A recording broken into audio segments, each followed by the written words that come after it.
আপনারা আরেকটা জিনিস দেখেন, হযরত সুলাইমান ল্যাংকার কোন রেজিস্ট্রেশন আছে? কোন দল আছে? হযরত গৌসুল আজম বাবা ভান্ডারী কেবলা আলমের কোন রেজিস্ট্রেশন, কোন দল আছে? কোন নিবন্ধন আছে? কথা ধরেন বাবা, এই নিবন্ধনটা কথা হয় বাংলাদেশ সরকারের আন্ডারে। কোথায়? নির্বাচন কমিশনে তো নিবন্ধন হয় বা সমাজ কল্যাণে হয়, ঠিক না?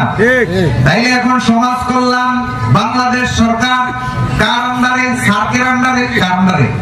স্যার এই এশিয়া মহাদেশের একটা দল গঠন করছে ওরা। তাইলে স্যার কার আন্ডারে? এই হোয়াইট হাউসের আন্ডারে। কার আন্ডারে? হোয়াইট হাউসের আন্ডারে। তাইলে মূলত আমাদের অনেক ফিরে লেখে অরাজনৈতিক সংগঠন লেখে, এরপরে রেজিস্ট্রেশন নাম্বার লেখে। কি নাম্বার লেখে? আশেকানে অ্যাসোসিয়েশন লেখে, তারপরে রেজিস্ট্রেশন নাম্বার দেয়। তার মানে আশেকানে অ্যাসোসিয়েশনের রেজিস্ট্রেশনটা আপনার আশেক যা আছে সব ইহুদি নাসারার কাছে বিক্রি করে দিচ্ছে। ঠিক। এর নিবন্ধন কোথায়? বাংলাদেশ সরকারের আন্ডারে। বাংলাদেশ সরকার কার আন্ডারে? সার্কের আন্ডারে। সার্কের আন্ডারে এশিয়া মহাদেশ, সেই হোয়াইট হাউস আমেরিকার আন্ডারে, ব্রিটিশের আন্ডারে। তাইলে খুব কৌশলে আমাকে আপনাকে বিক্রি করে ফেলছে বাবারা, ফিরেরা, খুব সুকৌশলে। এটা সাধারণ জ্ঞানের মানুষ ধরতে পারবে না। ওলি আল্লাহদের কোন রেজিস্ট্রেশন নাই। ওলি আল্লাহ, আল্লাহ ওলি। ওলিরা মুক্তি, যাহা করবে তাই হবে। কোন আলহামদুলিল্লাহ, আলহামদুলিল্লাহ।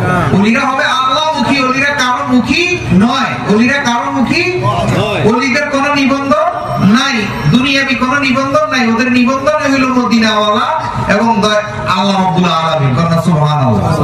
ওলিদের সভাপতি, চেয়ারম্যান যা কিছু আছে সব মদিনাওয়ালা। কোন আলহামদুলিল্লাহ, আলহামদুলিল্লাহ। তো যাই হোক, আজকে এই ওলি আল্লাহর মাজারে হামলা করার সাহস কোথায় থেকে পেল? মূলত সাহস পেল আমাদের কারণে। আমরা সঠিক চর্চাগুলো আমাদের মধ্যে নাই। আমাদের তরিকতপন্থী লোকগুলো সারা বাংলাদেশে আমরা হিসাব করছি 7 কোটি মানুষের উপরে আছে তরিকতপন্থী লোক। আজকে আমরা এত পিছে কেন? পিছে হয়েছি আমাদের আওলাদরা দুনিয়ামুখী। কোনমুখী? তেল মারে। বিভিন্ন এমপি মন্ত্রীদের কি করে?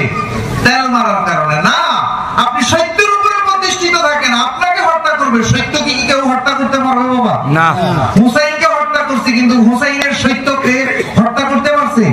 খাজা বাবাকে জবাই করছে, খাজা বাবার ডঙ্কা এখনো আজমির শরীফে বাজে। কোন আলহামদুলিল্লাহ, আলহামদুলিল্লাহ। আপনি সত্যের পথে থাকেন, আপনাকে সাহায্য করবে স্বয়ং রব্বুল আলামিন। সুবহানাল্লাহ। আর আপনি সত্যের পথে যদি না থাকেন, তখনই আপনার জনগণের সাহায্য লাগবে, ভক্তের সাহায্য লাগবে, আপনার অস্ত্র লাগবে। আর যদি আপনি মাওলার ভরসা করে রাখেন, তাহলে আর আপনার কোনো ভরসা লাগবে না। ওমর আলাইহিস সালামের সময়, মুসা আলাইহিস সালামের সময়, আদম আলাইহিস সালামের সময় ওই সময় ওলি আল্লাহ ছিলেন এবং এখনো আছেন। বলেন আলহামদুলিল্লাহ, আলহামদুলিল্লাহ।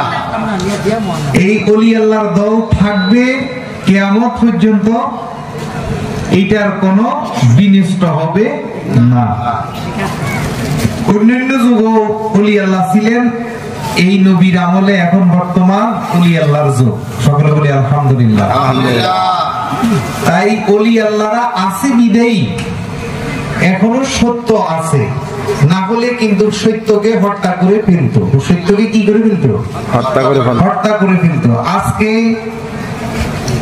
দেখেন, আমাদেরকে যারা আমাদের মাজারগুলা ভাঙচুর করতেছে, আমাদেরকে যারা হামলা করতেছে, তারা প্রতিষ্ঠিত হয়েছে যে আজকে 30 বছর, 50 বছর, 100 বছরের বেশি না। দলিল ঘাটলে দেখা যায় ওরা 100 বছরের বেশি ওদের সিএস, আরএস, বিএস খতিয়ান দেখাতে পারবে না।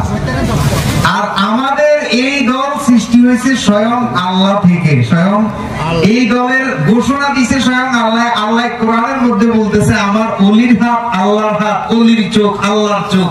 তাই আল্লাহর যেরকম মরণ নাই, ওলিরও আল্লাহ কয় কোনো মরণ নাই।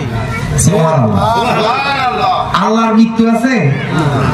তাই ওলি আল্লাহর কোনো মৃত্যু নাই, আল্লাহই বলে। তাইলে ওলি আল্লাহ কথাটা বেশি দূরে না। আজকে আমরা সঠিক এই তরিকতের আলোচনাগুলো আমাদের মধ্যে নাই বিদেই আমরা পিছিয়ে গেছি।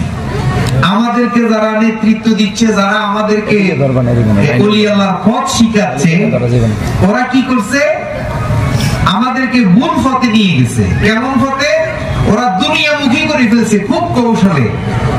ওদের দলগুলা, অন্যান্য দলগুলা যেরকম মানুষকে দুনিয়ামুখী করে, এরাও কৌশলে ওদের মুখী করে ফেলছে। ওরা ক্ষমতা যাওয়ার জন্য আমাদের এই দলের, আমাদের পীরগুলাও এই কাজগুলা করে আমাদের ওলি আল্লাহর দলগুলাকে ঝামেলা করে ফেলছে।